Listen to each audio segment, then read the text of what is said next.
Veuillez vous asseoir.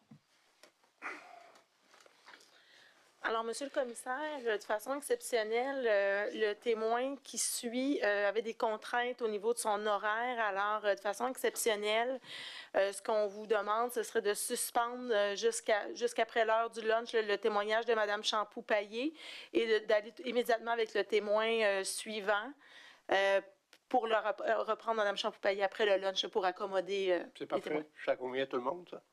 Évidemment. Parfait. Excellent. Merci. Parfait. Merci. Je comprends qu'on change de procureur. Oui. Bonjour, monsieur. On va essayer de vous libérer pour votre rendez-vous.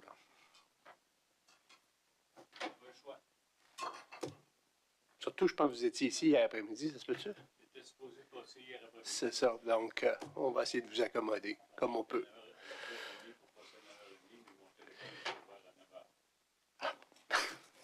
Regarde. Sans indiscrétion, il est à quelle heure votre rendez-vous? Pardon? Il est à quelle heure votre rendez-vous? Bon, moi, j'en ai pour l'après-midi. Non, mais à quelle heure, au plus tard, vous pouvez partir d'ici? Hors d'une heure. Parfait. Donc, si jamais... pour être capable de si jamais on est capable, on va essayer au plus tard 1 heure. Là, maximum. Parfait. Donc, bonjour, vous affirmez solennellement de dire la vérité, toute la vérité. Dites « je l'affirme ». Je l'affirme. Vos noms et occupations. André Caron, je suis à la retraite. Merci. Votre témoin. Alors, bonjour, M. Caron, Alexandre Thériault-Marois. Je suis procureur pour la commission. Je vais vous demander, là, si possible, de regarder M. le commissaire lorsque vous répondez à mes questions. Et on va y aller d'entrée de jeu, M. Caron, si vous pouviez nous expliquer brièvement votre parcours académique et professionnel. OK. Bon, mon parcours académique est relativement simple parce que moi, je suis un vieux de la vieille, dans le fond. J'ai été au primaire, secondaire et à l'école technique. Et j'ai été diplômé en 2017. 2067, c'est-à-dire 1967, excusez-moi, là, nervosité un petit peu. Oui, je pensais que vous avez fait un retour aux études. 2017. Ce sera peut-être possible. C'est toujours mais possible. Mais là, j'ai là, peut-être pas. En 1967, et puis j'ai été embauché chez IBM. Okay. J'ai fait carrière pendant 31 ans. La première moitié de cette carrière-là, je l'ai faite comme technicien dans les appareils de bureau, c'est-à-dire dactylo, photocopieur, traitement de texte, PC, etc. Et au début des années 80, il y a eu un changement dans la fiscalité et puis les clients, dont la SAAC, la Régie des rentes, etc., ne louaient plus les ordinateurs centraux, les mainframes, autrement dit. La fiscalité faisait en sorte que c'était plus rentable pour notre clientèle de les acheter. Mais en les achetant, il fallait qu'ils prévoient qu'il y ait une maintenance après la garantie. Et IBM a créé à ce moment-là un secteur de représentants de services après-vente. On me l'a offert et je l'ai fait. Ma clientèle, à l'époque, était tous les ministères du gouvernement qui étaient pieds à terre à Québec et organismes en auto. Est-ce que la Société de l'assurance automobile du Québec était l'un de vos clients? Aussi. Et pendant cette période-là, de 1977 à 1998, les 31 ans... Je comprends que vous avez quitté IBM en 1998. Mais pendant ce temps-là, j'ai été comme commissaire d'école, fin des années 79, et puis président de ma commission scolaire des Îlets. Peut-être que pour beaucoup de monde, ça ne dit rien, mais c'est Charlebourg et plus. Là. Et on m'a suggéré d'aller comme membre de la Fédération des commissions scolaires. Je suis allé comme membre du CA de la Fédération parce qu'il y avait une représentation régionale et je représentais la région Capitale-Nationale. Et j'ai accédé à la vice-présidence, deuxième vice-présidence, première vice-présidence et présidence à cause de, en 1998, vous vous en souvenez probablement pas, mais il y a eu toute une fusion des commissions scolaires au Québec par Mme Marois. Et puis la présidente de la Fédération à l'époque ne s'est pas représentée à l'élection de 1998. Donc, j'ai dû, de par les règlements de la Fédération, remplacer Madame, je ne me souviens plus de son nom, là, à la présidence. Donc, en 1998, vous êtes devenu président de la Fédération. Président de la Fédération. Et j'ai pris ma retraite chez IBM, effectivement, parce que c'était plus faisable. Et pendant cette rencontre, cette laps de temps-là, j'ai dû représenter les commissions scolaires à travers le Québec, c'est sûr, et aussi à travers les organismes partenaires. Exemple, Commission des partenaires du marché du travail, le Conseil du patronat, le Fonds d'Éducation, la Table québécoise de la sécurité routière, pour n'en nommer que quelques-uns, parce qu'il y en a plus que ça, là. Donc, j'ai dû, pendant cette période-là, être présent dans ces tables-là. Donc, ça m'a permis, entre autres, de tout... aussi, en passant, si c'est pertinent, là, vous jugerez, pendant ces 11 ans-là, j'ai eu besoin de travailler avec 6 ministres de l'Éducation. Ce qui n'est pas évident, parce que 6 ministres de l'Éducation, ça veut dire aussi 6 directeurs de cabinet qui changent. Donc, j'ai un bon vécu de l'appareil gouvernemental, comment ça fonctionne. Là, je comprends que si vous êtes donc vous êtes resté président de la Fédération jusqu'en 2009. 2009. C'est-à-dire que moi, j'ai annoncé mon non-renouvellement de l'élection de 2009 envers la fin de 2008. D'accord. Je reviens quelques instants sur votre expérience de travail chez IBM.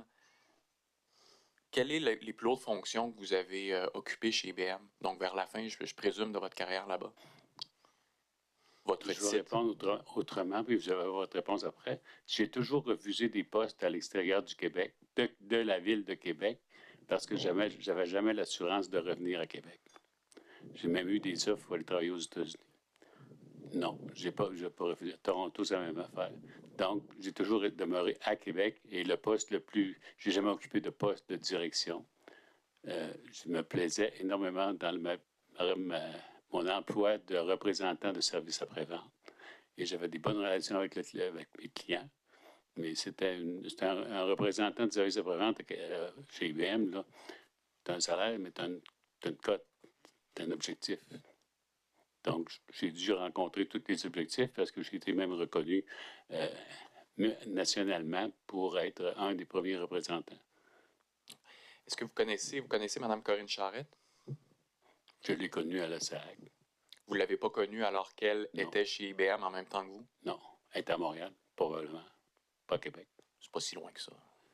Bien, c'est parce qu'on était... Je ne connais pas la carrière de Mme Charette, parce que dans ma carrière à moi, j'étais toujours au niveau de... Là, vous parlez de la première moitié de ma carrière ou la deuxième moitié? La première moitié, j'étais technicien, là. J'étais dans les machines, dans l'équipement comme tel, puis support aux techniciens qui étaient sur le champ, dans le champ. Donc, la deuxième moitié, j'étais représentant, mais si Mme Charette n'était pas dans ce secteur-là... Donc, vous avez appris que Mme Charette était une ancienne de chez IBM alors que vous siégez avec elle au conseil d'administration de la société. Elle me l'a probablement dit, mais je ne me rappelle pas. Je me souviens pas vous me le dites, là, puis je ne me rappelle pas. Je ne me rappelais pas. D'accord. Donc, expliquez-nous votre rôle, justement, là, à la Société de l'assurance automobile. Quelle fonction est-ce que vous avez occupée? Au niveau du poste au conseil d'administration, et puis au comité des TI. D'accord, mais juste, on va y aller morceau par morceau, là. À quel moment est-ce que vous avez été nommé au conseil d'administration? 2009. Fin de l'année 2009, ou au début de l'année 2010, mais je ne m'en souviens pas exactement. Je vous suggère le 30 septembre 2009. Ah, ça se peut. Ça va? Oui. Puis vous avez quitté à quel moment? Ça doit être au début de 2019. 20 mars 2019? Bien, vous avez des papiers, moi, j'ai juste ma mémoire. Parfait. Mais ce qui est important, puis je vous le réitère, c'est-à-dire ce qui fait preuve, là, c'est ce que vous me dites, pas la question. Ah donc, bon? si Okay. vous êtes d'accord avec lui, vous dites oui, puis si vous n'êtes pas d'accord avec lui, vous dites non. J'ai pas le choix d'être d'accord parce qu'il y a une preuve, lui. Moi, je n'ai pas. Mais ça fait du sens. Hein? Vous avez été là du 30 septembre 2009 jusqu'au 2 mars 2019, vous avez dit, mec? Oui. Parfait. 20 mars 2019, pardon. Et quelle est la raison de votre départ, M. Caron, en 2019? En 2019, c'est pas ma décision. C'est que ce que j'ai cru comprendre à travers les années, c'est qu'un membre du conseil d'administration de la SAQ est nommé pour un mandat de 5 ans, renouvelable. Donc, si vous calculez comme il faut, 2009 et 2019, ça fait 10 ans. Vous avez été renouvelé une fois. 2 mandats. Fait qu'on On m'a tout simplement annoncé que mon deuxième mandat se terminait puis que c'était fini. D'accord. Vous avez écouté les témoignages précédents des membres du conseil d'administration à Non. la commission? Non, seulement que Mme Champoux tantôt. D'accord. M. Geoffrion, hier, vous n'avez Ah, pas ben non, écouté. vous parlez des membres. Ah, ben oui, oui. Très, très vaguement. Outre M. Geoffrion. Ben, quelques instants, peut-être que 10 à 15 minutes du président du CA, M. Morneau. D'accord. Et je comprends également que vous avez révisé les procès-verbaux du conseil J'ai- d'administration en préparation de votre témoignage aujourd'hui? Effectivement, j'ai révisé les procès-verbaux. Je me suis même fait un tableau avec la numérotation des procès-verbaux et de retirer le principal, surtout au niveau des TI. Disons que s'il y avait des résolutions au niveau des finances, tout à fait, je ne vais pas porter de temps. Parce que même à ça, j'ai mis une dizaine d'heures à préparer ce tableau-là. Donc, mais demandez-moi pas de le réciter par cœur, je ne suis pas capable. C'était à votre connaissance, M. Caron, que le contrat cadre avec l'Alliance qui a été octroyé à LGS, qu'LGS était une filiale ou en fait était propriété de IBM. Oui. Et vous, depuis votre départ chez IBM en 1998, est-ce que vous avez conservé des intérêts financiers, des actions par exemple? Peut-être des actions, quelques années, vous étiez fini. Vous les auriez vendues quoi assez rapidement? Probablement, je ne m'en souviens pas. Mais écoutez, là, moi, là, dans mon nouveau rôle, là, j'avais pas le temps de m'arrêter à ce genre de cadigue-là. Je comprends pas ce que Non, vous mais à dites. la Fédération, là, c'était 60 à 70 heures par semaine, 50 000 km par année. Donc, Ce que vous dites finalement, c'est que vous auriez vendu vos actions lorsque vous étiez président de la Fédération, sûrement. avant que vous soyez membre du conseil d'administration de la société. Je m'en rappelle pas. Vous avez peut-être... Excusez, je me rappelle d'avoir déjà eu des actions d'IBM, mais quand est-ce que je les ai laissées prendre? Je ne sais pas. Vous avez peut-être entendu M. Geoffrion mentionner qu'il travaillait chez LGS juste avant la vente de LGS à IBM. Madame Charette également, on en a parlé. Vous avez fait carrière chez IBM. Est-ce qu'à un certain moment, ça a créé des questions ou des discussions que vous soyez d'anciens d'IBM au conseil d'administration et que vous aviez finalement à prendre des décisions sur ce qui est probablement un des plus gros contrats de la société qui impliquait IBM, justement? Je vais essayer d'expliquer, de répondre à votre question dans ce sens. C'est que moi, donc à la Fédération, puis dans les organismes que j'ai représentés à la Fédération, j'ai toujours travaillé sur des conseils d'administration qui avaient à peu près les mêmes structures que la SAQ, des comités spécifiques au champ d'activité de ces conseils d'administration-là et du personnel. Donc, moi, à la SAC, ma préoccupation, c'était qu'on ait des comités aussi. J'étais content. Et que m'assurer que le personnel qu'on avait dans notre emploi était professionnel. Puis moi, j'ai toujours travaillé quand le conseil d'administration a des comités qui travaillent sur des détails des objets, des préoccupations, puis qui arrivent au conseil d'administration, ils ont fait le travail. Donc, j'ai toujours eu confiance au comité puis au personnel. Donc, à la SAC, c'est la même chose que j'ai utilisé comme processus ou comme mentalité, si vous voulez dire. J'entends bien ce que vous me dites, là, mais malheureusement, ça ne répond pas à ma question. Ma question, c'est, vous êtes quelqu'un qui a fait carrière chez IBM, vous avez d'autres membres qui ont eu des intérêts, qui ont été impliqués également. Ma question, c'est est-ce qu'il y a eu des discussions à cet effet? Est-ce qu'il y a eu des inconforts? Est-ce qu'il y a eu des questions qui ont été posées relativement à un potentiel conflit d'intérêts ou à un inconfort de prendre des décisions qui impliquaient votre ancien employeur? Ça n'a jamais été soulevé comme question à moi. Et puis, pour moi, c'était quelque chose du passé. Ma carrière chez IBM était finie. 31 ans, c'est assez. Puis j'avais d'autres choses. J'avais eu 11 ans à la Fédération des commissions scolaires qui m'a fait oublier ce que j'ai passé chez IBM. Donc, quand je suis arrivé à la SAC, là, c'était loin, là. Puis il n'y a pas eu de discussion non plus avec M. Geoffrion, Mme Charette relativement à cet enjeu-là? Pas du tout. Et vous me dites que vous vous sentez tout à fait confortable de prendre des décisions dans l'intérêt de la société? Tout à fait, parce que vous avez vu, en tout cas, je peux le répéter si vous voulez, là, mais ma mentalité ou ma façon de travailler, moi, c'est de travailler sur un conseil d'administration qui est bien supporté par des comités, puis qui est bien supporté avec du personnel compétent. Oui. Rendu là, tu te fais présenter en détail c'est quoi qui se passe, puis tu prends une position avec ton gros bon sens. J'aimerais justement que vous m'expliquiez comment vous avez été nommé sur le conseil d'administration de la société et également comment vous avez été nommé par la suite sur l'un des comités. OK. Mon arrivée à la société, c'est que moi, j'avais fait l'annonce en 2008 à peu près, là, à la fin 2008, que je ne postulerai pas sur la présidence à l'élection de juin 2009. Donc, ça a été connu publiquement. J'ai même eu, je pense, des entrevues médiatiques là-dessus. Donc, tout le monde connaissait ça.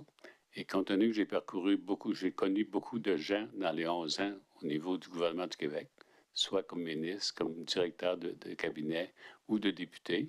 Il y a des gens qui m'avaient côtoyé pour être en politique, que j'ai refusé. Mais là, il y a quelqu'un à un moment donné qui a dit « Qu'est-ce que tu vas faire après? » Ben, j'ai dit si ma connaissance, mon vécu est profitable pour siéger en conseil d'administration à quelque part au Québec, moi, je suis prêt. Je me m'appellerai. C'est ça qui est arrivé. Donc, votre candidature n'a pas transité d'abord et avant tout par la société, mais davantage par la branche politique. Branche politique. Puis là, la personne me suggérait, envoie ton CV à telle personne, ton CV à telle personne. Puis, attends. On peut mettre des noms sur avec qui vous avez parlé d'abord et avant tout, puis ensuite à qui vous avez envoyé votre CV. Bon. À qui j'ai envoyé mon CV, j'ai aucune idée. Je ne me rappelle pas. Est-ce que c'est à la société ou est-ce que Non, c'était à la haute fonction publique ou je ne sais pas pourquoi, je me souviens. Emploi supérieur. Moi, je me souviens pas, quelque chose de même. Aux emplois supérieurs, oui, effectivement. Et puis, ça, c'est un hasard assez étonnant. C'est que,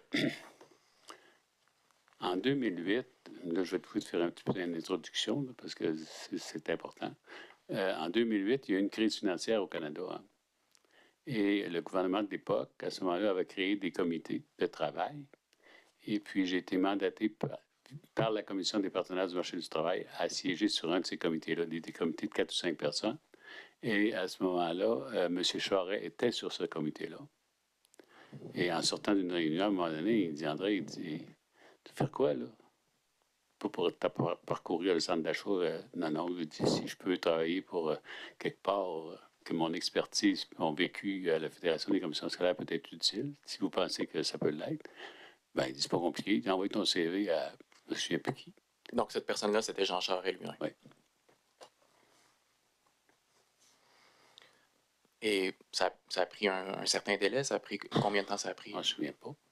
Parce que ça, je ne me rappelle pas. Mais ça, c'est suite à cette rencontre-là. Parce que là, le délai est court, là, je vous souviens non, mais attendez une minute, là. Moi, ma décision était prise en 2008. Puis de quitter la présidence. Elle était connue en 2008. Donc, de 2008 à juin 2008, j'étais encore président, mais je pouvais faire d'autres choses. Okay. Donc, j'ai dû faire la demande dans cette période-là, entre janvier 2009, puis, je ne sais pas quand, jusqu'à temps que ma nomination ait eu lieu.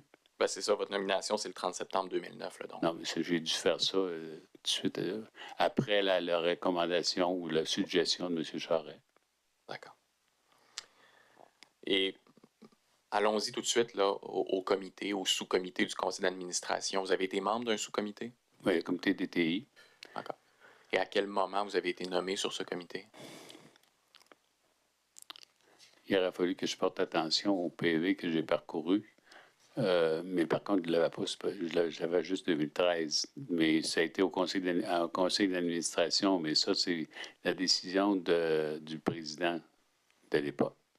Et puis, probablement en cogitation avec la haute direction. Est-ce que vous avez, de mémoire, est-ce que ça a été assez rapide, votre nomination au comité DTI? Je ne m'en rappelle pas. Parfait. Et sur quelle base vous avez été nommé? Je comprends que vous n'êtes pas nécessairement dans la tête du président du conseil d'administration, là, mais est-ce que c'est votre profil technologique, vos expériences chez IBM qui ont fait en sorte que vous avez été nommé sur le comité? Je ne m'en rappelle pas. Je peux pas répondre à votre question parce que c'est eux qui ont cette information-là. Moi, je ne l'ai pas, l'information. Ils m'ont demandé, ça te tente-tu de faire ça? Oui. Okay. Je vais poser la question autrement, M. Caron. Lorsque vous arrivez au conseil d'administration en 2009, est-ce qu'il y a d'autres membres du conseil d'administration qui ont, disons, un profil technologique ou une certaine expérience de travail pertinentes dans les TI? Pour être précis à votre question, à l'arrivée du conseil, non, je ne connaissais pas personne. Non, je comprends, mais écoutez, dans les premiers mois, les premières années, là, au conseil d'administration, vous parlez aux gens qui sont autour de vous, vous connaissez un peu leur expérience de travail. Est-ce que vous êtes le seul à ce moment-là qui a un profil TI ou il y en a d'autres? Écoutez, j'ai réalisé, par exemple, qu'il y avait des gens de peu près n'importe quoi. Tous les secteurs des avocats, des comptables, des fiscalistes, etc., etc. Mais aller jusqu'à ça, à réaliser qu'il y avait des gens en technologie d'information, je n'ai pas réalisé ça.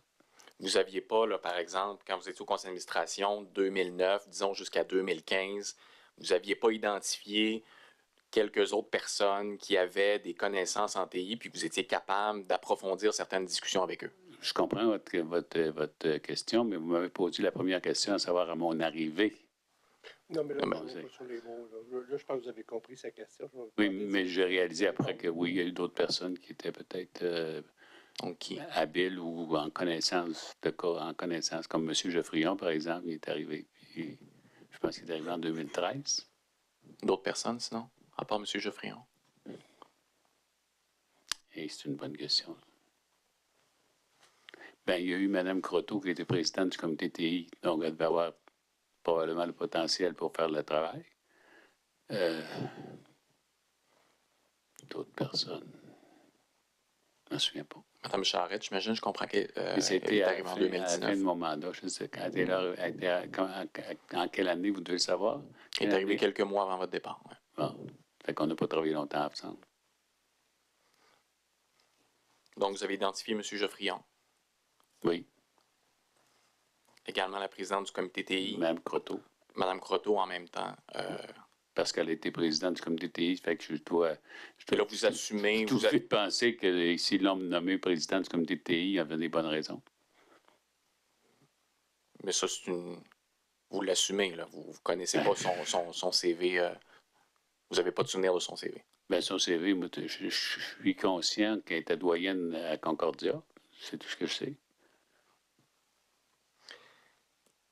Quel est le rôle, si je vous pose la question de façon générale, M. Caron, là, quel est le rôle d'un conseil d'administration? Comment vous voyez, vous, votre rôle, de façon individuelle, mais également collectivement, là, auprès de la société? Le rôle d'un conseil d'administration, dans le fond, c'est le groupe de personnes qui représentent, dans le cas de la société, en tout cas, une panoplie de connaissances, un petit peu partout. Puis qui, avec leur gros bon sens, puis leurs connaissances, leurs acquis, leur vécu ou leurs connaissances, vont prendre les bonnes décisions. Ça a été la même chose au niveau des autres conseils d'administration que j'ai assisté, puis peut-être une sourdine, même un petit à côté, là, hein? À la Fédération des commissions scolaires, moi, j'avais un conseil d'administration de 60 personnes. Faites le calcul, c'est la moitié de l'Assemblée nationale.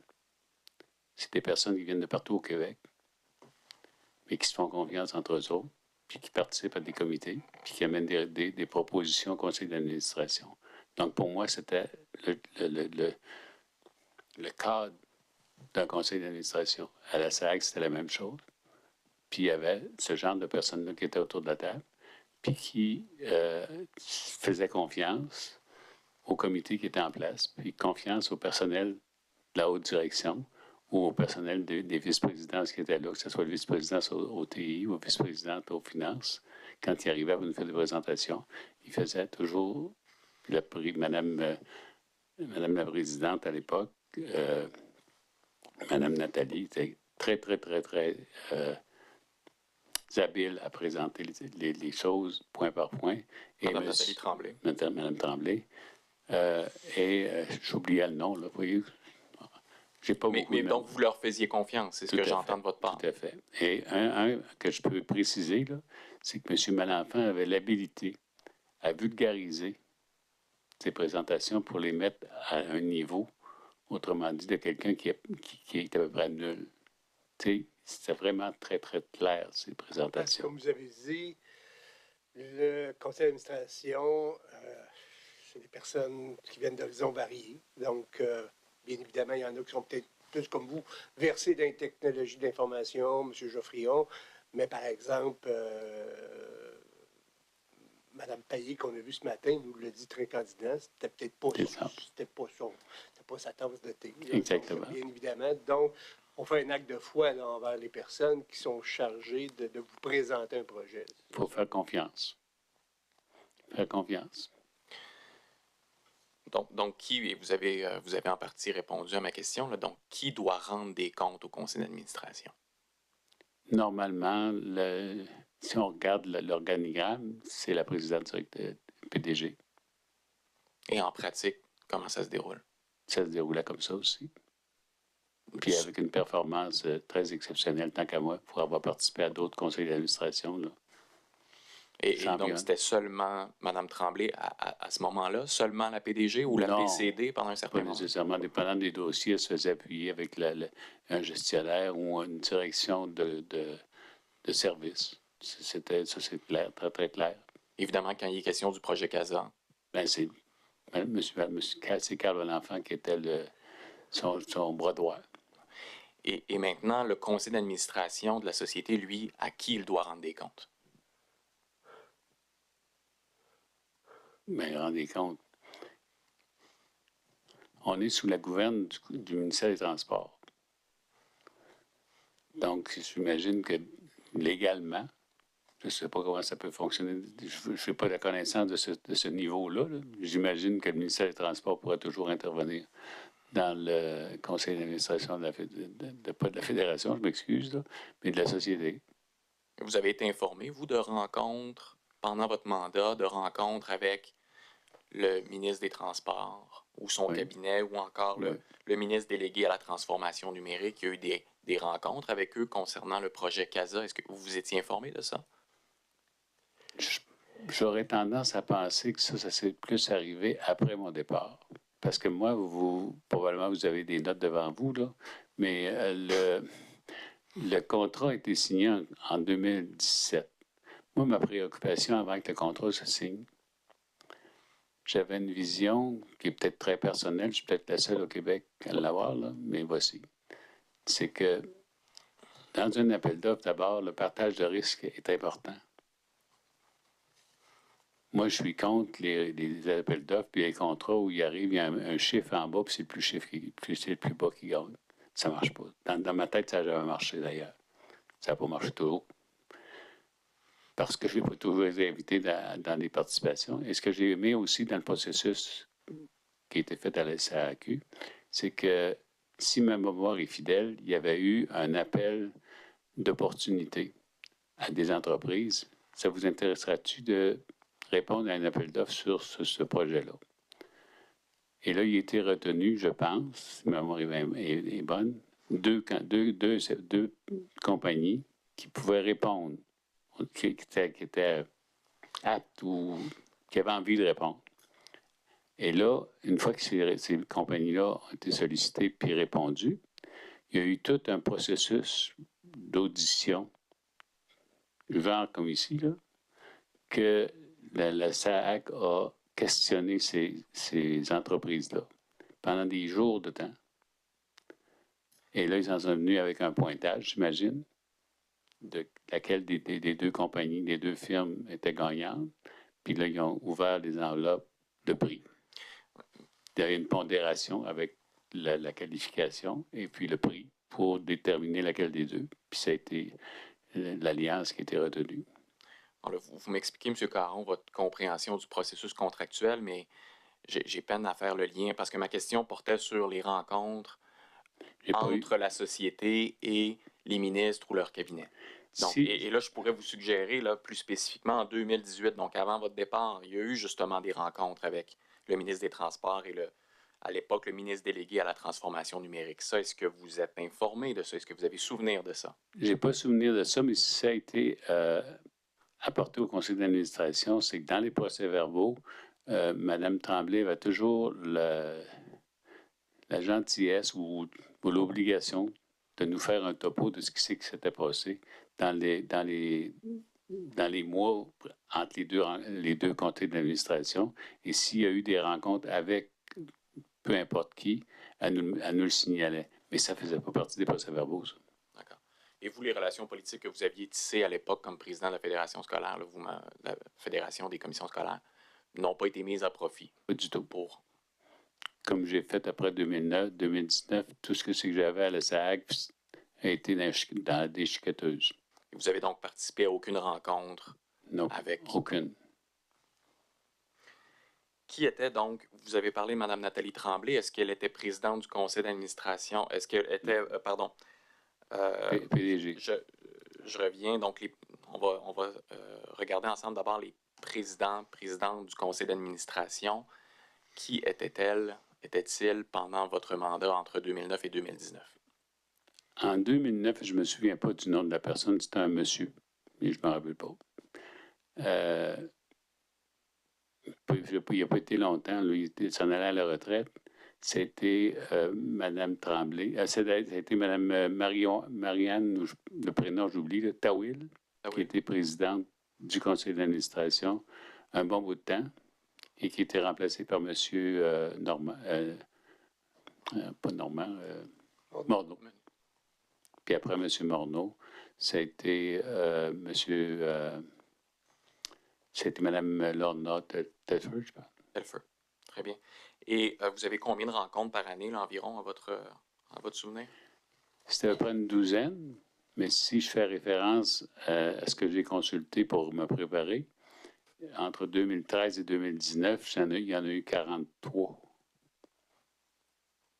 Donc, sur dans toute le la délai-là, sur cette période-là. Et là, vous incluez les comités TI Non, ou seulement les juste conseils les CA. d'administration? Parfait. Et donc, les comités TI maintenant? À peu près à peu près la même chose parce qu'on était toujours entre deux conseils d'administration, ou à peu près. D'accord. Et concernant le projet CASA maintenant, plus spécifiquement, quelle était la responsabilité du comité TI relativement au projet CASA?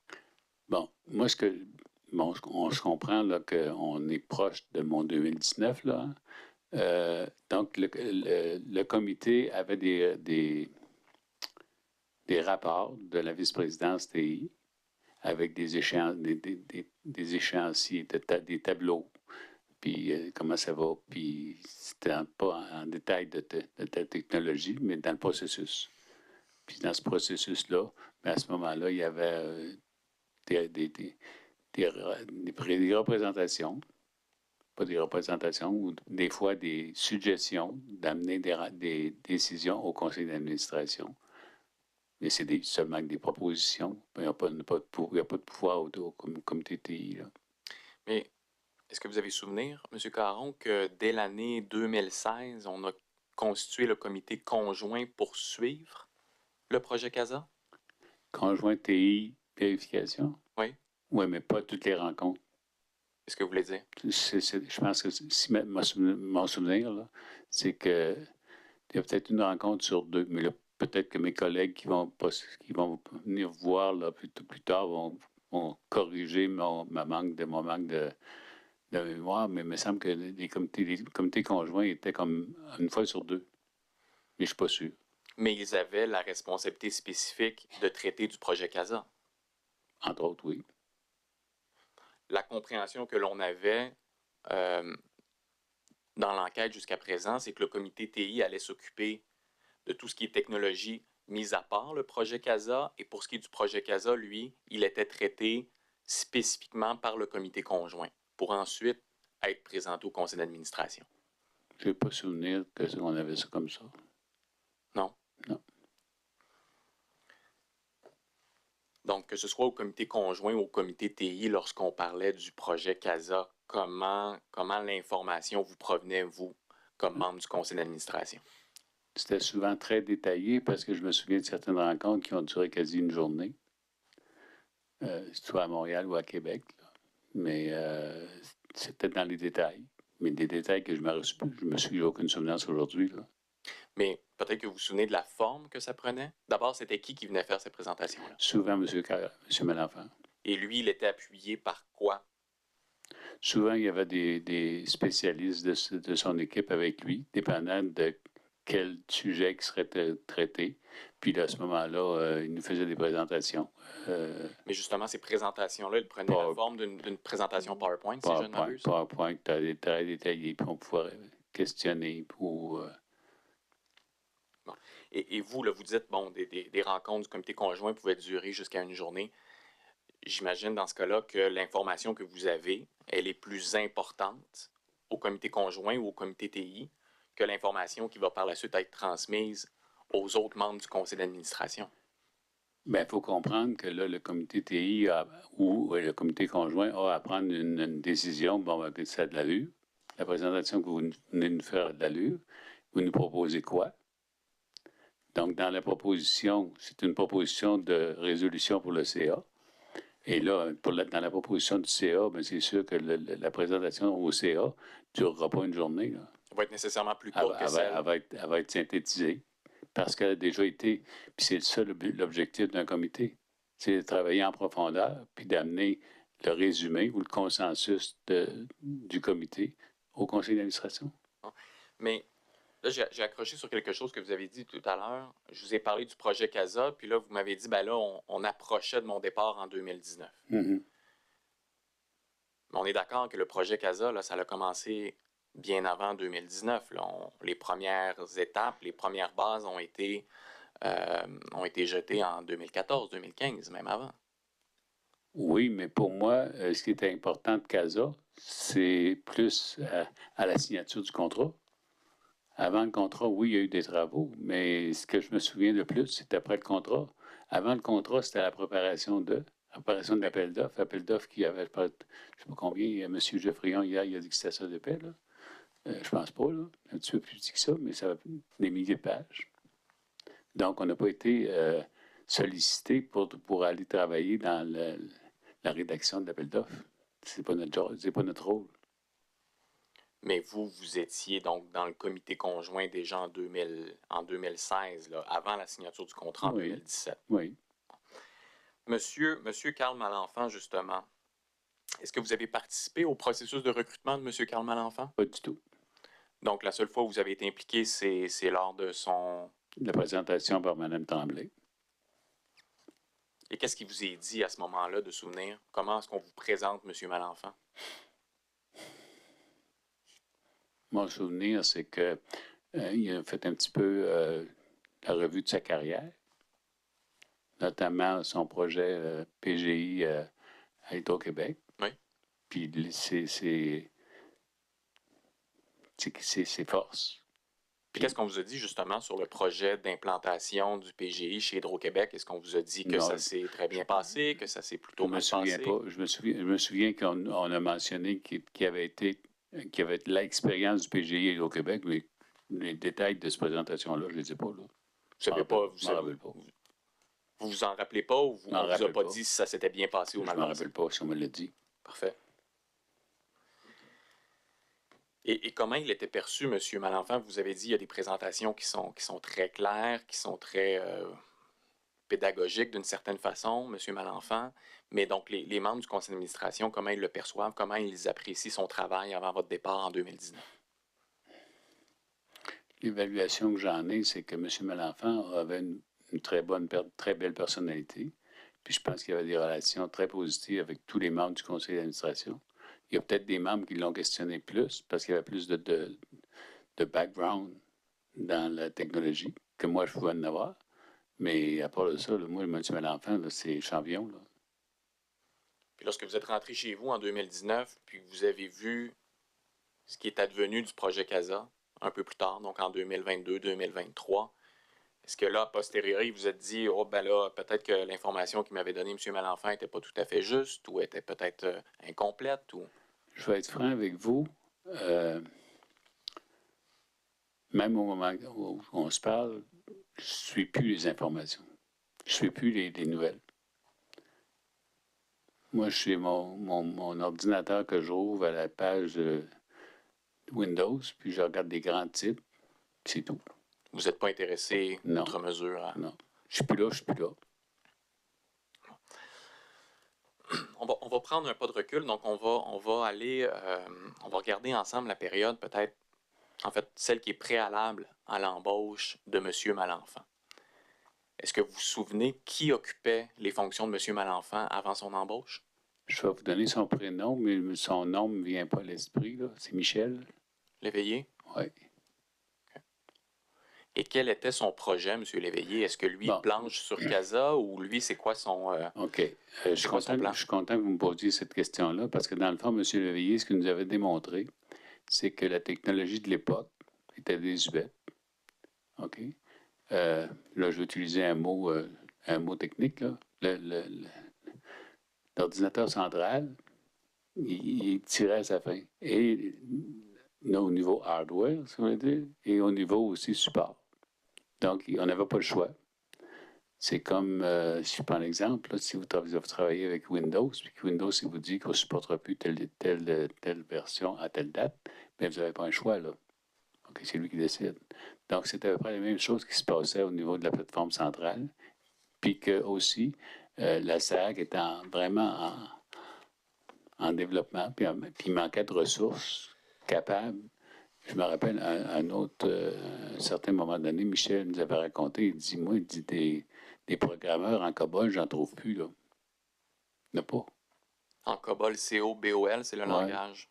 Le langage COBOL, il n'y en a plus. Je ne peux plus l'engager, il n'y en a plus. Je vais faire quoi, là? Donc, il y avait une solution à faire, une solution à prendre, une décision à prendre pour régler cette problématique-là.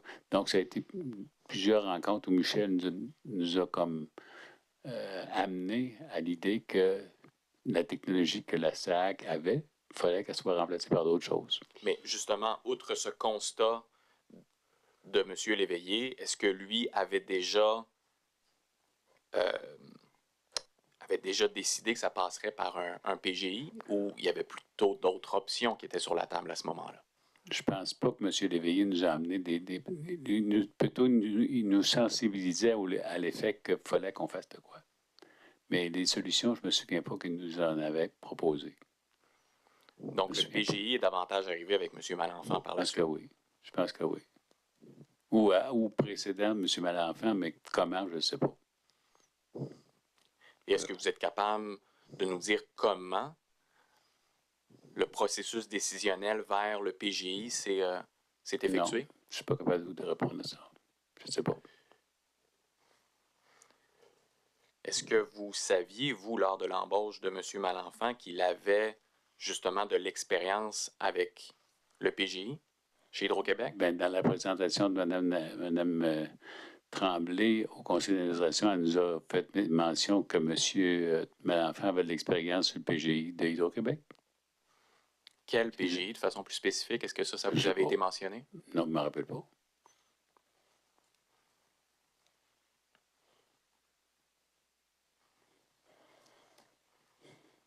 Qu'en est-il, M.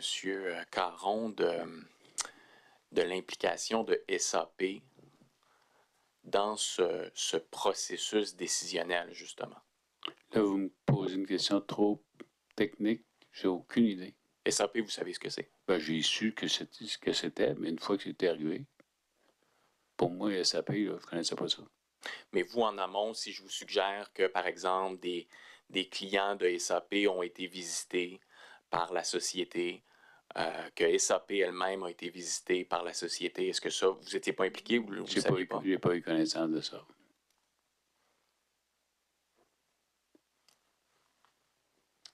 Et si je vous suggère maintenant là, que la société a mentionné avant de lancer le processus d'appel d'offres qu'elle avait fait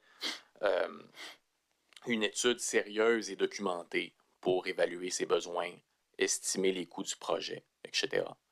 Est-ce que ça vous dit quelque chose? Est-ce que vous avez un document ou une présentation en tête? Mais il y a dû sûrement en avoir au niveau du comité. Du comité? Comité TI. Sur lequel vous étiez? Oui, mais... Oui.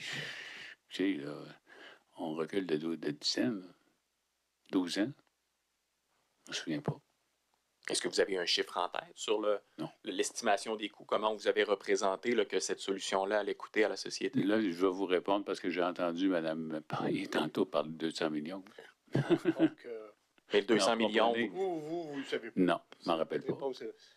Je peux pas répondre avec... J'ai compris que je ne peux pas répondre avec des choses que j'ai entendues depuis que vous siégez. Ben, c'est parce que ça vaut pas grand-chose. Ben oui, mais j'en ai pas d'autres. En termes de valeur probante, j'aime mieux vous me répondiez, je ne sais pas. Je sais pas. Sauf des mots. bon, vous avez parlé d'une pile de documents là, pour le processus d'appel d'offres.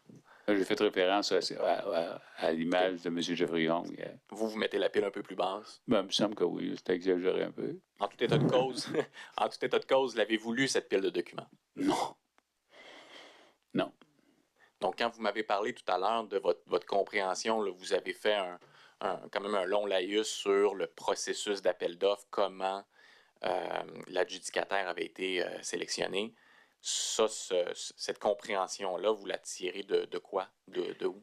Moi, j'ai toujours prôné pour qu'on ait un bon processus avec un appel d'offres qui va avoir une gestion de risque, puis un contrat qui va avoir une gestion de risque, parce que si le fournisseur fait une bonne job puis a fait avant l'échéancier qu'on lui a donné, il est récompensé. Mais s'il fait l'inverse, il va être puni. C'est ça que moi, j'ai toujours prôné. Oui, mais c'était pas ma question, c'est pas qu'est-ce que vous avez émis dans le processus contractuel, c'est plutôt l'information que vous nous donnez aujourd'hui, là. Vous la tirez de quel endroit? Vous n'avez pas lu la documentation? C'est une présentation à ce moment-là? Le cas échéant de qui? Vous parlez du phénomène du risque dans un appel d'offres? On peut parler de Ça la clause de a partage. toujours été dans ma tête depuis toujours. Non, mais OK. Je reprends ma question, M. Caron. Allez-y. Vous n'avez pas lu les documents d'appel d'offres? Non. Qui vous les a présentés? C'est sûrement Mme Tremblay puis M. Malenfant qui nous les a présentés dans les grandes lignes. OK? Ils ne sont pas passés à travers le paquet de... Puis il y avait dans ça ma préoccupation personnelle à moi que la gestion des risques, il fallait qu'elle soit dedans. Bon. Mais la clause de partage de risque, là, parlons-en quelques instants. Que je ne connais pas, entre autres. Là, mais... Vous ne l'avez pas lu? Non. Mais je me fiais au personnel qui était là. Vous ne l'avez pas lu, puis vous non plus, vous ne connaissez pas, ou en tout cas, vous n'êtes pas en mesure de nous dire c'était quoi les mécaniques, les mécanismes. Vous trouvez ça bon, vous trouvez que ça a de l'allure d'avoir ça, mais comment ça opère, ça, vous n'êtes pas capable de nous le dire. C'est pas mon travail. Puis aux questions qui vous ont posées ce matin, possiblement qu'on vous en a parlé, vous avez pris ça quelque part, mais vous ne vous souvenez pas quand, comment, et la manière que ça a été fait. Vous avez raison. C'est à peu près ça. À peu près ça, M. le commissaire. Parfait. Ça mérite d'être clair. Hein? Est-ce que vous me permettrez d'essayer de pousser davantage? Est-ce que vous avez souvenir qu'un avocat de Langlois soit venu vous présenter les clauses contractuelles? Non. D'une firme externe qui est venue vous présenter les clauses? Non. Si vous avez un procès-verbal puis qui dit que j'étais présent, ben, vous êtes obligé de dire oui, là, mais ça ne m'aidera pas beaucoup. Je m'en rappelle pas. Ça n'aide pas beaucoup. Sinon, justement, cette clause de partage de risque, je comprends qu'elle était importante. Pour vous, elle est importante également pour d'autres membres du Conseil? Ben oui, je pense que oui. Vous vous souvenez qu'il y avait eu des discussions, il y avait un intérêt de la part des membres? Oui, parce que ça a été, dans le fond, ça a été, la finalité, ça a été dans l'appel d'offres. Mais là, justement, est-ce que, puis je comprends que vous êtes parti en 2019, là, mais est-ce que vous, les membres, avez suivi l'application de cette clause de partage de risque? Les quelques mois après le contrat, oui. Mais très on parle de plus, on parle quand même d'un contrat signé en 2017, donc 2017, ça vous amène jusqu'en 2019. Ouais. Là. Ouais, on avait sûrement M. Malenfant nous présentait des tableaux ou Mme Tremblay avec des lumières rouges, des lumières jaunes, des lumières vertes. Là, et c'est à peu près tout ce que je peux vous dire. Là, vous parlez des indicateurs qu'il y avait dans les présentations de M. Malenfant. Où le risque était, là. Où il n'y avait pas de risque, où il y avait du risque. Mais le suivi de la clause de partage de risque en tant que tel, est-ce que vous avez souvenir que c'était dans les... Ben oui, parce qu'on avait des tableaux qui nous disaient quel risque était actif, puis d'autres risques qui étaient réglés. Donc, mais c'est tout. Oui, mais là, ici, j'aimerais ça tracer une distinction avec vous, puis je ne veux pas me lancer dans un débat juridique, M. Caron, là, mais... Je ne serais pas capable. Il y a les risques, hein, par exemple, est-ce qu'on a suffisamment de ressources humaines dans le projet? Est-ce qu'on a... bon, il y a la gestion des risques, mais il y a également la clause de partage de risques qui, elle, fait en sorte qu'on va se partager monétairement les coûts du projet au fur et à mesure qu'on va avancer. Est-ce que vous établissez cette distinction-là dans votre esprit ou c'est pour vous c'est la même chose? Je distingue votre question, mais sauf que dans la deuxième portion, moi, je n'ai pas eu connaissance qu'on est allé jusqu'à savoir qu'il y avait tant d'argent tel là qui était en plus, qui était en moins. Là, je ne me souviens pas. D'accord.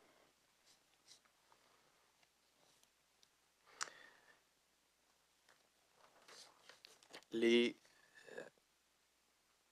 auditeurs internes, M. Caron, Oui, ça vous dit quelque chose quand je vous parle des auditeurs Oui, internes de la oui. société? oui, effectivement. Si je vous demande, ils étaient représentés par qui, les auditeurs internes, auprès du conseil d'administration? Bon, tout.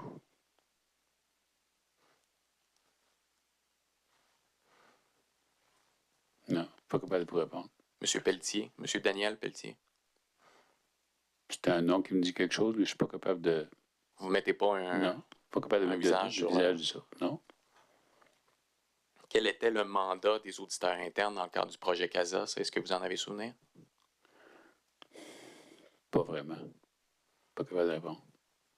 Puis si je vous demande maintenant comment leur message était accueilli par les membres du conseil d'administration, voire même en fait, parce que là vous êtes sur le comité conjoint, je comprends que vous êtes membre du comité TI, mais c'est conjoint également avec le comité, on l'appelle Vérification, quelque chose. CVP, puis ensuite CAPV, là, effectivement, vérification. Donc, est-ce qu'à ce moment-là, vous avez souvenir de discussions avec les auditeurs internes? Quand vous me rappelez M. Pelletier, ça me dit quelque chose, là, mais je ne me rappelle pas des discussions qu'on a eues. Si je vous suggère que les auditeurs internes et M. Malenfant n'avaient pas tout à fait la même appréciation du projet, ou qu'à tout le moins, les auditeurs internes étaient, disons, un peu moins enthousiastes sur le déroulement du J'ai projet. jamais eu connaissance de ça. En tout cas, c'est pas venu jusqu'à moi. Là. Puis si ça a été présenté, là, j'ai manqué.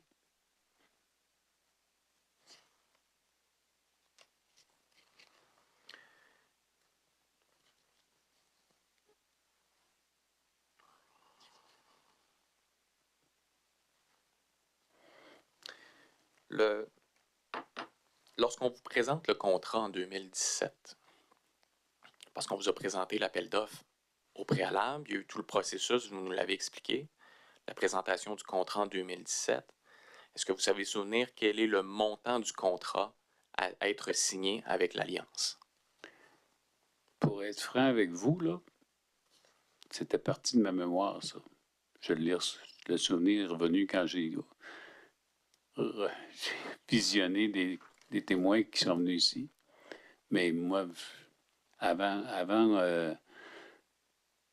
le 1er janvier 2025, pour moi, ce montant-là, sauf ce que j'ai pu voir dans les médias, que c'était 600 quelques millions, puis que là, c'était rendu à 1,1 milliard, puis que je regarde quelque chose qui ne marche pas, là. Est-ce que vous vous souvenez, par ailleurs, on vous aurait parlé d'un taux de bénéfice, la rentabilité du projet qu'on évaluait à 10 %. Ça, est-ce que vous avez souvenir d'une façon contemporaine, non pas ce que vous avez entendu Ce que dans j'ai les... souvenir, c'est que dans la présentation, soit M. Malenfant ou Mme Tremblay nous sensibilisait au fait que ce projet-là aurait des bénéfices pour les prochaines années et que le coût du projet deviendrait, mettons, comme à zéro, ou on aurait tellement de bénéfices à avoir ce projet-là dans nos plateformes. Parce que le réseau de SAAC, c'est étendu au Québec, là. C'est pas d'hier, là. Et puis, là, on a eu à la présentation que oui, c'est ça, le montant, mais ce montant-là va s'échelonner il va être investi, il va être échelonné sur X années. Donc, en bout de course, si on le regarde en bout de course, on est gagnant.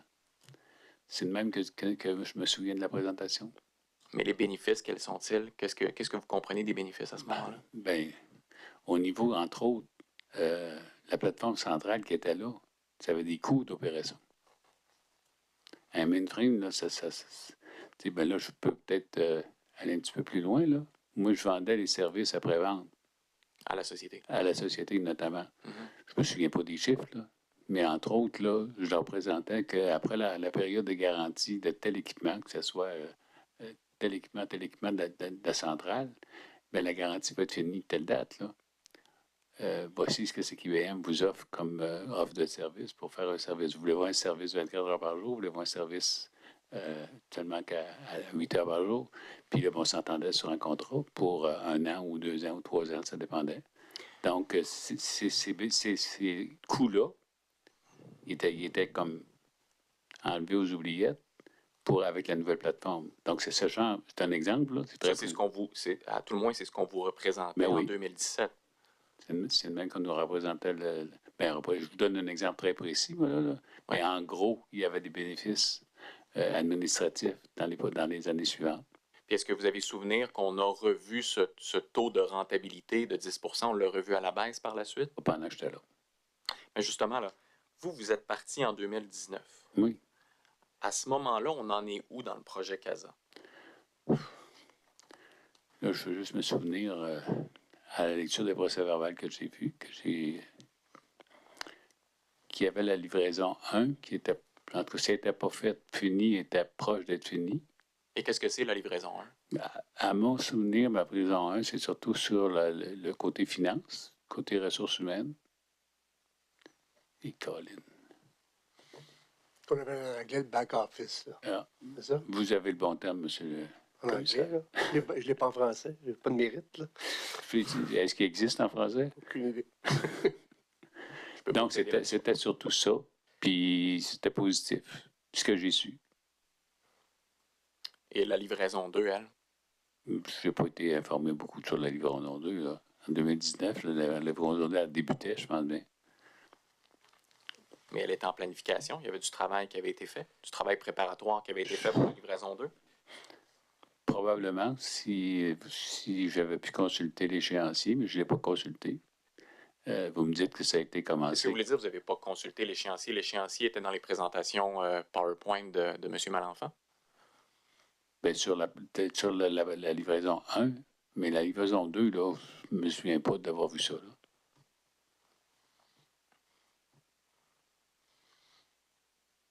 Vous ne vous souvenez pas? Ben, en fait, D'avoir vu un diagramme ou une présentation. OK, mais vous savez c'est quoi la livraison 2? Qu'est-ce qui devait... C'était l'immatriculation, si ma mémoire est bonne. livraison 2?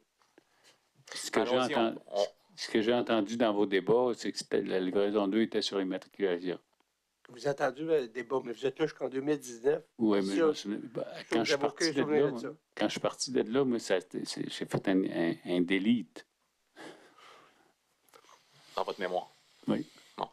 Ben, justement, on va vous rafraîchir la mémoire. Peut-être on va vous exhiber la présentation du projet CASA au conseil d'administration en date du 21 mars 2018. Donc, à ce moment-là, vous êtes encore là au moins un an de votre départ de la société. C'est quelle pièce? C'est une nouvelle pièce. Ah, c'est une nouvelle pièce, parfait. Qui sera coté sous 19P34.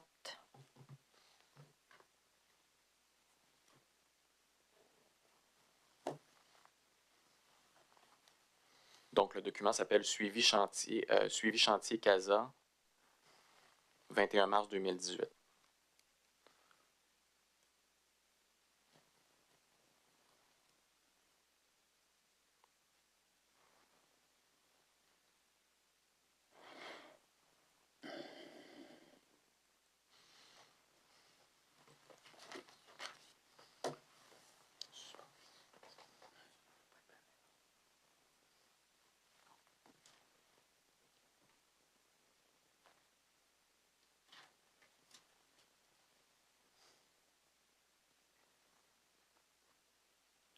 Merci. Donc, on va avancer dans la présentation, s'il vous plaît.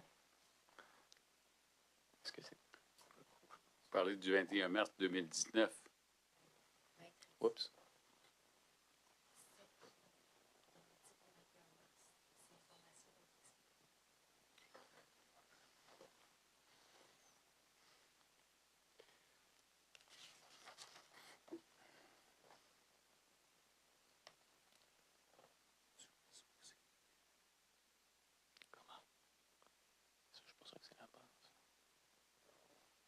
Oui, c'est correct, c'est normal. Information au 10 février, ça c'est normal. C'est celle-là. Oui, c'est celle-là, qui est présentée le 21 mars 2018. Parfait, merci.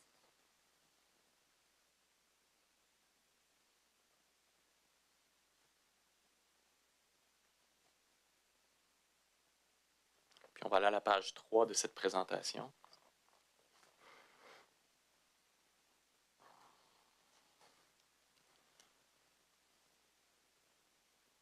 Quelle est la date exacte de cette présentation-là? Est-ce que je peux voir la première page?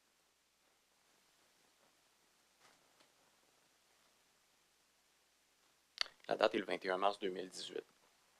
Mais la présentation est basée sur, ce que je comprends, des informations qui sont en date du 10 février 2018. D'accord. Puis quelle date que j'ai quitté? Vous avez quitté en 2019. Tu as quitté le 20 mars 2019. Mais j'ai vu dans la première page, c'était le 21 mars 2019. Il me semble que c'est ça que j'ai vu, moi aussi, c'est pour ça. Là. Hein, c'est ça. Juste m'assurer Moi, à que mon c'est- avis, la présentation Mais a été correct, faite après que sinon, je suis parti. Il y en a deux, il y a deux présentations suivies du projet CASA. Il y en a une, effectivement, en mars 2019.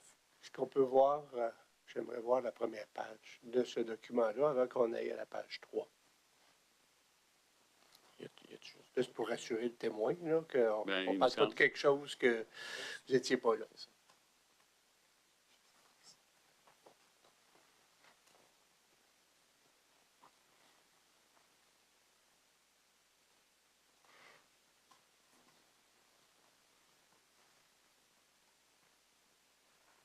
Le 21 février 2019. Techniquement, vous partez le 20 mars 2019. Mais c'est pas la bonne présentation. Bon, c'est là. On change de présentation.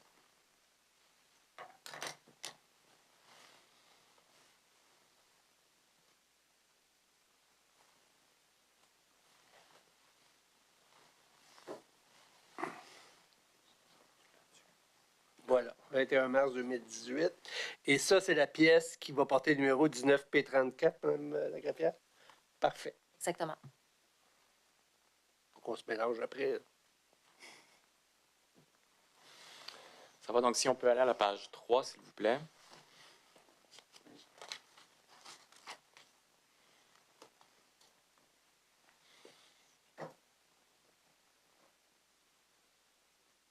Est-ce que vous voyez bien, M. Caron? Je sais Oui. que c'est petit.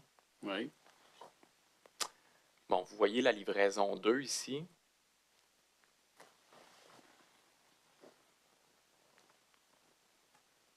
Et celle-ci se déploie dans le temps. Donc, est-ce que c'est à votre souvenir qu'au cours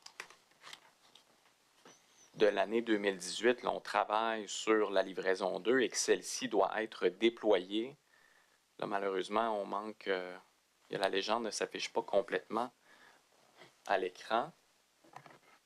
Ah, parfait. On va aller dans la légende. Alors, vous voyez l'étoile sur la livraison 2. Là, on parle de déploiement de la livraison 2 et on nous fixe à la fin de l'année 2019. OK. Ça, est-ce que c'est à votre souvenir qu'en 2018, donc un an avant votre départ environ, là, ce qui est dans les cartons, à tout le moins ce que je comprends de la présentation ici, c'est qu'on va travailler à réaliser la livraison 2 au cours de l'année 2018-2019 et qu'on va la déployer, on présume, là, au 31 décembre 2019. 2019. C'est ce que je vois dans le document. Vous n'avez pas de souvenir de ça? Non. Si on va maintenant à la deuxième présentation, celle qu'on vient d'exhiber, donc de mars 2019, février, pardon, merci. Tu l'as déposé, mec? Oui. Alors, ça va être 19P35. Merci.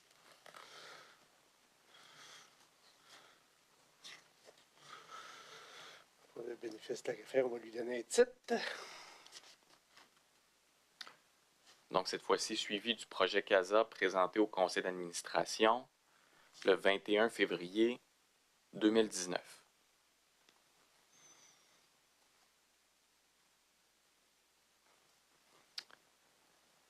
Et j'aimerais qu'on regarde ensemble la diapositive 11.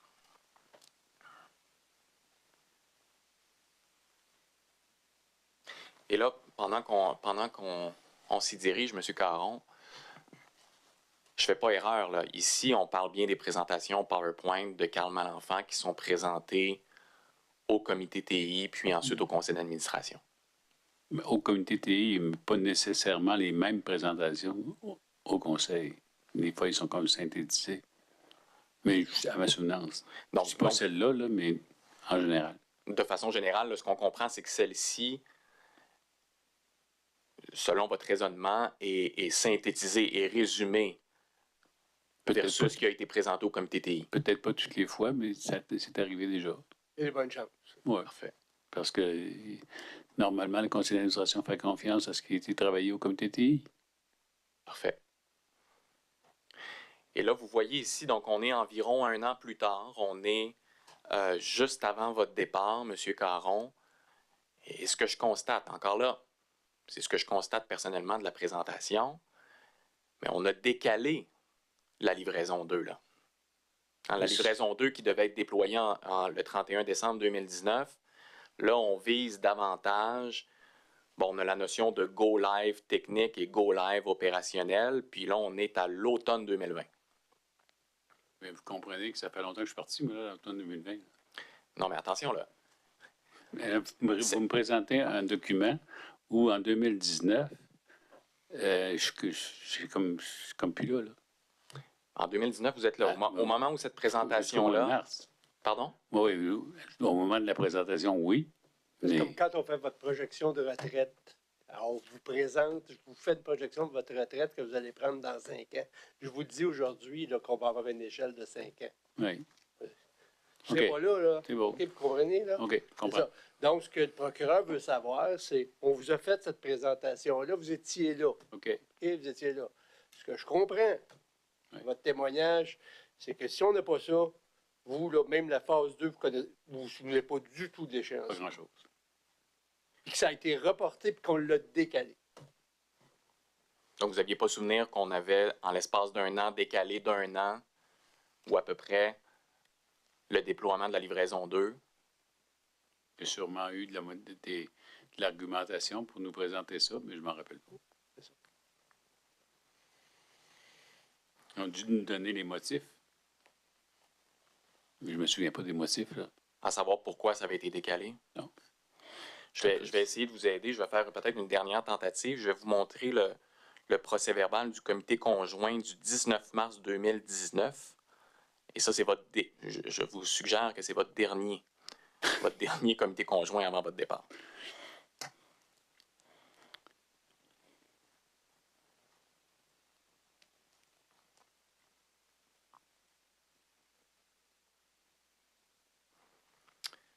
On va attendre ici, simplement, donc, on voit ici la rencontre en date du 19 mars 2019. On voit votre nom, André Caron, membre du comité des technologies de l'information. Et on va descendre maintenant. Encore.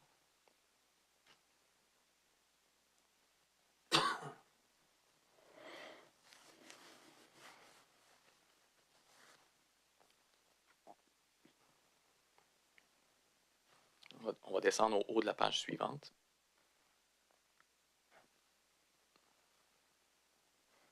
Donc, on l'a vu rapidement, M. Caron, mais on avait donc une présentation de suivi de projet CASA par le VPTI qui, évidemment, on l'a établi, et M. Malenfant.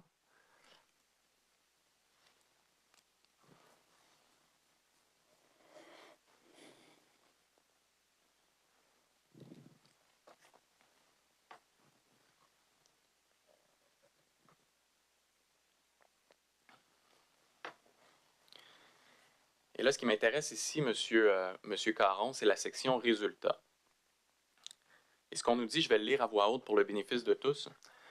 Parmi les résultats issus des travaux, notons 800 000 heures supplémentaires par rapport à la proposition initiale, soit 600 000 heures pour le fournisseur et 200 000 heures pour la société.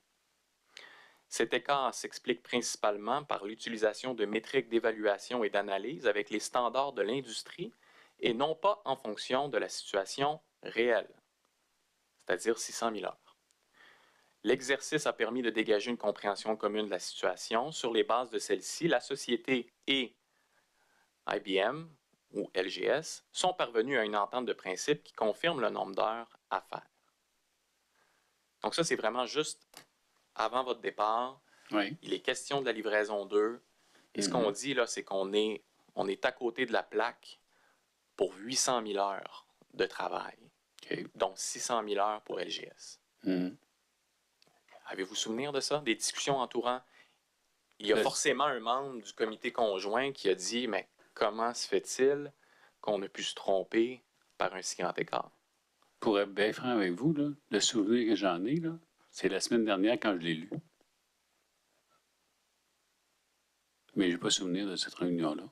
De façon contemporaine, aucun souvenir des discussions. Mais la semaine dernière, quand j'ai lu, j'ai parcouru les procès-verbaux de 2013 à 2019 et je me suis fait une feuille synthèse qui m'aidait à me retrouver dans tous les numéros de procès-verbaux. Mais celle-ci, je me rappelle de l'avoir lue la semaine dernière. Mais je ne me rappelle pas de l'avoir vécue. Mais je devais être là parce que mon nom est dans le procès-verbal. Ça répond à votre question? Non, mais il n'y a pas de réponse à ma question. Alors, si vous n'avez pas de souvenir, vous n'avez pas de souvenir. Effectivement, c'est pas, même pas une. Le procès-verbal ne vous a même pas rafraîchi la mémoire. Ben oui. C'est-à-dire, c'est marqué, ça doit être ça. Là. mais vous n'avez aucun souvenir De la rencontre. de la rencontre, Non. puis de ce qui a été Non. dit et décidé à cette rencontre. Non. Mérite d'être clair. De personne qui a challengé, monsieur... Je ne me rappelle pas de la rencontre. Comment je vais vous répondre que M. X, Mme Y ont posé des questions? Pas capable? Très bien. Je m'essaye une dernière fois. Premier, monsieur Caron, je vais vous exhiber la rencontre du conseil d'administration en date du 26 avril 2018. Donc, on vient un peu en arrière, là. C'est la rencontre numéro 422 du conseil d'administration de la société. J'avais comme objectif de réveiller ma mémoire. Tranquillement, pas vite. Comme je dis, je m'essaye une dernière fois. Moi, mais j'ai pas beaucoup de temps, hein, ça fait que... Non, inquiétez-vous pas. Inquiétez-vous pas. Sauf erreur, Maître Thériault-Marois, vous n'avez pas coté le procès-verbal du 19 mars 2019. Vous avez raison, merci. Est-ce que vous le déposez sous 19 pays 36? Oui. Pour celui du 19 mars. Et celui du 26 avril deviendrait 19 pays 37.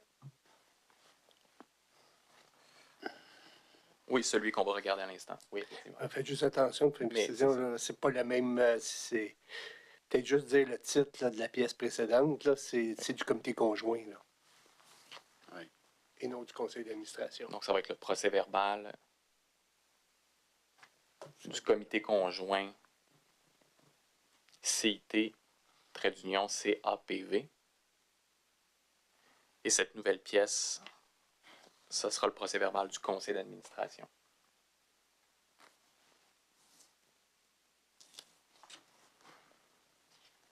Du 26 avril 2018.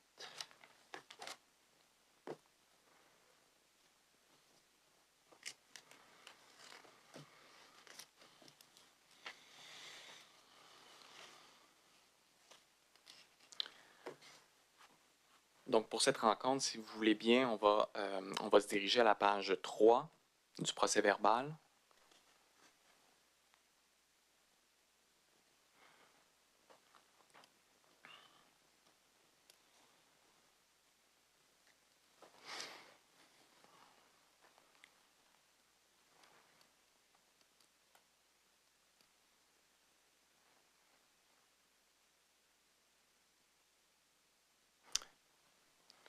Parfait, merci.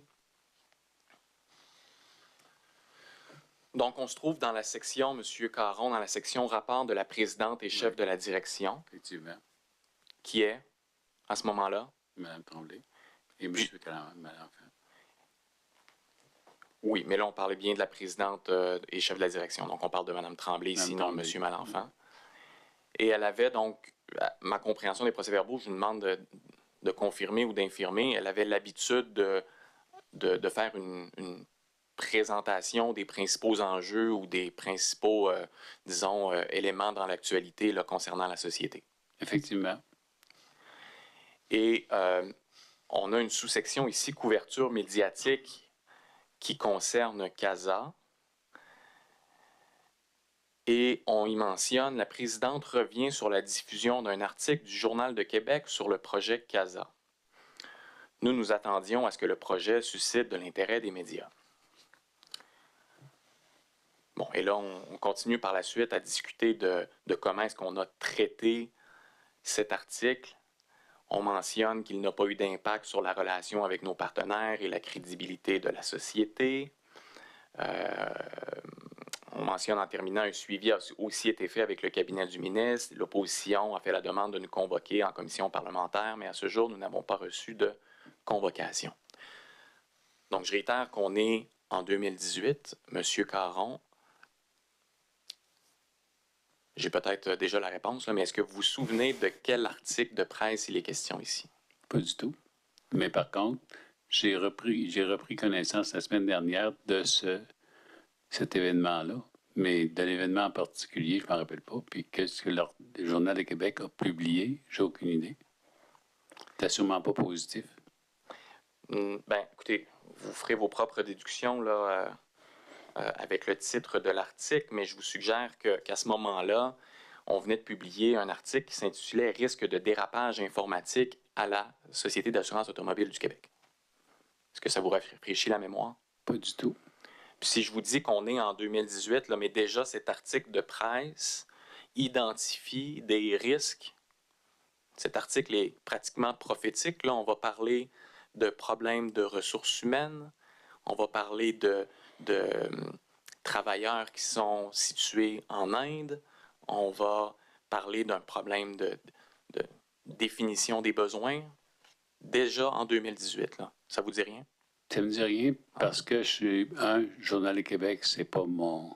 C'est pas votre. Je n'ai pas de journaux. Vous n'êtes pas de bonne. Mais au-delà de ça, là, c'est-à-dire que la présidente. Vous n'avez parlé, hein? Mais La présidente là, vous en fait un point particulier lors d'un CA. Là. c'est parce que le procureur va dans l'article lui-même. Non, Je ne suis mais pas conscient de est-ce l'article. Est-ce que vous avez souvenir Non. que Mme la PDG, Tremblay, a parlé d'un article du Journal de Québec concernant le projet CASA? Non.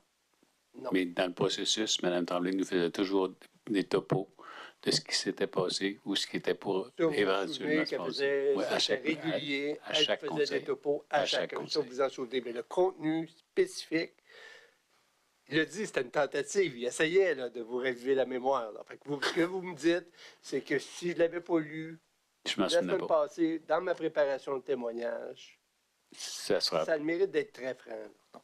Et puis j'apprécie. N'essayez pas d'en inventer. Non. Là. C'est ça. J'ai jamais été bon là-dedans parce qu'un mensonge, il faut que tu vives avec ton mensonge après. Voilà, vous avez tout compris. Ce que je comprends, à tout le moins de l'esprit de votre témoignage, M. Caron, aujourd'hui, c'est que vous dites, ben moi, dans tous les cas, je suis parti en 2019. Là. Puis vous l'avez dit tout à l'heure, moi, la livraison 2, je m'y suis pas vraiment... j'étais pas vraiment impliqué puisque je suis parti en 2019 avant qu'elle soit déployée bien plus tard. Là. Mais moi, ce que je retiens de cet article publié en 2018, c'est que vous étiez au courant, comme administrateur, qu'il y avait des risques, que ça pouvait causer des problèmes à la société. Mais le tableau précédent, il y avait comme un doute. Alors, ma question pour vous, M. Caron, c'est compte tenu que vous siégez au comité conjoint ou au comité TI, qu'est-ce que vous avez fait, vous? Je comprends que la maison n'était pas prise en feu au moment où vous avez quitté, là. Non. Mais qu'est-ce que vous avez fait entre 2014 et votre départ en 2019 pour vous prémunir contre cet incendie? Qu'est-ce que vous avez fait pour, que ce soit à titre individuel ou collectivement, au comité conjoint ou au conseil d'administration, pour éviter le dérapage en question? Ben, je suis obligé de vous répondre que personnellement, moi, je n'ai pas amené, j'avais pas de solution. On nous amenait qu'est-ce qui était à risque, ce qui n'était pas à risque, ce qui était fini, ce qui n'était pas fini. Mais sur le détail des propositions, moi, Vous avez fait confiance, c'est ce que vous avez dit au départ. ça a toujours été ma façon de faire. Moi. Le conseil d'administration a fait confiance à ses comités et à son personnel. Mais ce que je comprends, puis ça c'est important, ce que vous venez de répondre, c'est-à-dire que vous-même n'avez pas fait de proposition. Encore là, je reprends toujours le terme, c'est l'acte de foi. Vous avez des professionnels qui viennent vous expliquer ça. Et ça a toujours été ma façon de procéder dans tous les conseils d'administration, je te le dis. C'est mon vécu.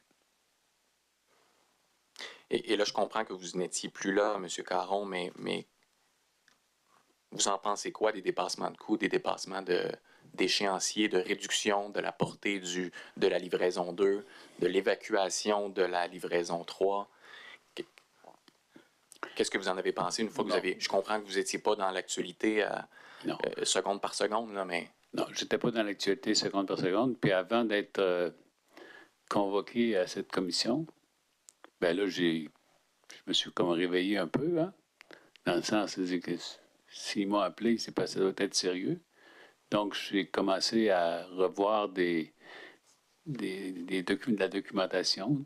Puis, pour répondre à votre question, c'est qu'un des articles du Devoir, entre autres, où il y avait que j'ai relu effectivement hier soir avec M. Malenfant, hein, qui donne tout son vécu à lui, que je suis obligé de dire, regarde, si lui il dit, là, puis il était là, moi je n'étais plus là.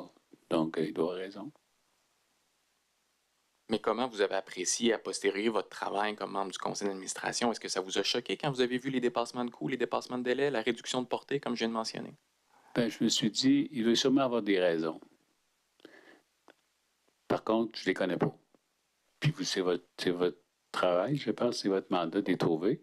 Mais quand je lis l'article du Devoir avec M. Malenfant, je trouve des réponses, moi, là-dedans.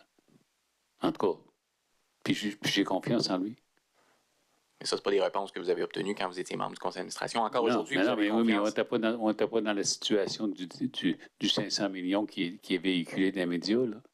Mais Voilà. je vous ai montré des documents, M. Caron, puis là, je ne veux pas commencer à argumenter avec vous, là, mais je vous ai montré des documents comme quoi ça se profilait, ça. On le voyait venir. On avait mal évalué les heures, on retardait la livraison 2.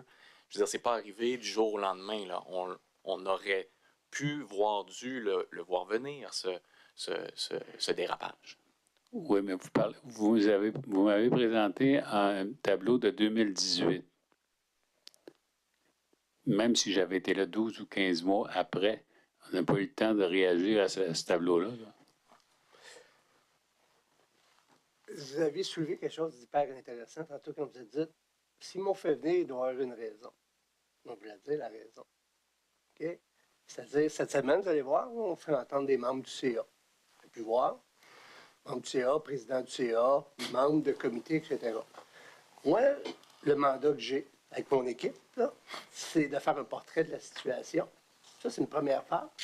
Puis ensuite de ça, c'est de faire des recommandations au gouvernement, justement, pour éviter, si j'arrive à la conclusion que ça a été un fiasco, comme les médias le disent. Moi, je ne suis pas là encore. Là. OK? Après avoir entendu toute la preuve. Alors, moi, ce qui m'intéresse, c'est quoi le rôle du CA? C'est quoi le rôle des membres? Etc. Est-ce qu'ils étaient au courant? Est-ce qu'ils étaient adéquatement au courant? Parce qu'au bout de la ligne, c'est le CA qui décide.